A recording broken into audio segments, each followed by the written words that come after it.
Bueno, pues esto es lo que he sacado hoy del vuelo de Aras. Unos 7 terribles en la vela. En la vela. Que ya veremos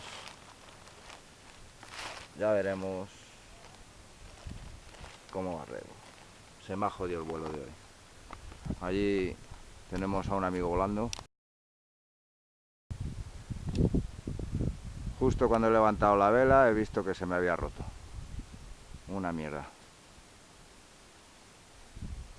Y nuestro amigo Tincho que todavía sigue sin poder despegar. Estaba difícil la cosa y ha sido una mierda. Mejor no haber venido. No tenía que haber venido. Ay, qué mierda. Mi vela.